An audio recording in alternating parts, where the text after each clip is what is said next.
नमस्कार दोस्तों, आध्यात्म के एक और नए अंक में आपका हार्दिक स्वागत है। दोस्तों, भादो के महीने के कृष्ण पक्ष की चतुर्थी को बहुला चतुर्थी व बहुला चौथ के नाम से जाना जाता है। इस दिन भगवान श्री गणेश के निमित्त व्रत किया जाता है।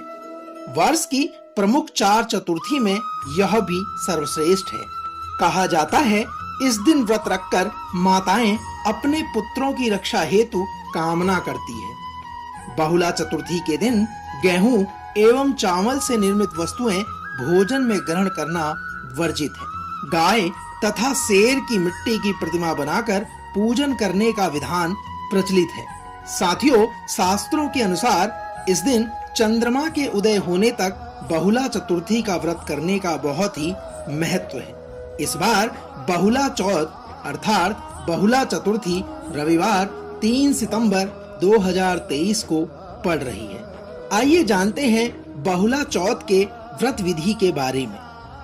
साथियों, इस दिन सुबह जल्दी उठकर नित्य कर्मों से निवृत्त होने के पश्चात स्नान आदि के बाद स्वच्छ वस्त्र धारण कर लेने चाहिए। व्रती को पूरा दिन निराहार रहना होता है।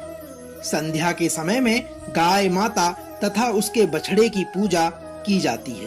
कहा जाता है भोजन में कई तरह के पकवान बनाए जाते हैं। जिन खाद्य पदार्थों को बनाया जाता है उन्हीं का संध्या समय में गाय माता को भोग लगाया जाता है। कुछ लोग भारत के कुछ भागों में जौ तथा सत्तू का भी भोग लगाने का कार्य करते हैं। बाद में इसी भोग लगे भोजन को स्त्रियां ग्रहण करती हैं। इस दिन गाय तथा सिंह की मिट्टी की मूर्ति का पूजन भी किया जाता है। साथियों, संध्या के समय पूरे विधि विधान से प्रथम पूजनीय भगवान श्री गणेश की पूजा की जाती है। रात्रि में चंद्रमा के उदय होने पर उन्हें अर्घ्य दिया जाता है। कई स्थानों पर शंख में दूध, सुपारी, गंध तथा अक्षत अर्थात चावल भगवान श्री गणेश और चतुर्थी तिथि को भी अर्घ्य दिया जाता है। इस प्रकार इस संकष्ट चतुर्थी का पालन जो भी व्यक्ति करता है उसकी सभी मनोकामनाएं पूर्ण होती है। उस व्यक्ति को मानसिक तथा शारीरिक कष्टों से छुटकारा मिलता है। जो व्यक्ति संतान के लिए व्रत नहीं रखते उन्हें संकट, विघ्न तथा सभी प्रकार की बाधाएं दूर करने के लिए इस व्रत को अवश्य करना चाहिए। दोस्तों, यह तो थी बहुला चौथ से जुड़ी व्रत विधि। आइए इसकी व्रत कथा का श्रवण भी हम आप मिलकर करते हैं। दोस्तों, पौराणिक कथा के अनुसार बहुला चतुर्थी व्रत की कथा इस प्रकार है। कहा जाता है किसी ब्राह्मण के घर में बहुला नामक एक गाय थी। बहुला गाय का एक बछड़ा था। बहुला को संध्या समय में घर वापस आने में देर हो जाती तो उसका बछड़ा व्याकुल हो उठता था। एक दिन बहुला घास चराते हुए अपने झुंड से बिछड़ गई और जंगल में काफी दूर निकल गई। जब जंगल में वह अपने घर लौटने का रास्ता खोज रही थी कि अचानक उसके सामने एक खूंखार शेर आ गया। शेर ने बहुला पर झपट्टा मारा। तब बहुला उससे विनती करने लगी कि उसका छोटा सा बछड़ा सुबह से उसकी राह देख रहा होगा। वह भूखा है और दूध मिलने की प्रतीक्षा कर रहा है। आप कृपया कर मुझे जाने दें, मैं उसे दूध पिलाकर वापस आ जाऊंगी। तब आप मुझे मारकर खा लेना और अपनी भूख को शांत कर लेना। दोस्तों, शेर को बहुला पर विश्वास नहीं था कि वह वापस आएगी। तब बहुला ने सत्य और धर्म की शपथ ली और सिंहराज को विश्वास दिलाया कि वह वापस अवश्य आएगी। शेर ने बहुला को उसके बछड़े के पास वापस जाने दिया। बहुला शीघ्रता से घर पहुंची और अपने बछड़े को शीघ्रता से दूध पिलाया और उसे बहुत प्यार और दुलार किया। उसके बाद बहुला ने अपना वचन पूरा करने के लिए सिंहराज के समक्ष जाकर खड़े होने का फैसला कर लिया और वह उसके पास जाकर खड़ी हो गई। शेर को उसे अपने सामने देखकर बहुत हैरानी हुई।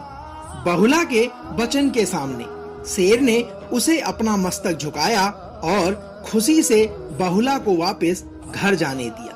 जब बहुला कुशलता से घर लौट आई और प्रसन्नता से अपने बछड़े के साथ रहने लगी, तभी से बहुला चौथ का यह व्रत रखने की परंपरा चली आ रही है।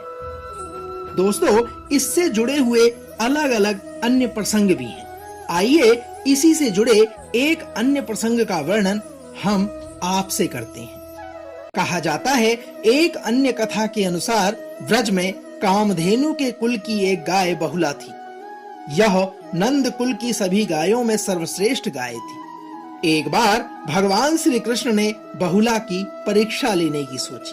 जब एक दिन बहुला वन में चर रही थी, तभी सिंह के रूप में भगवान श्री कृष्ण ने उन्हें दबोच लिया। बाकी की कथा उपरोक्त लिखित कथा के आधार पर ही है।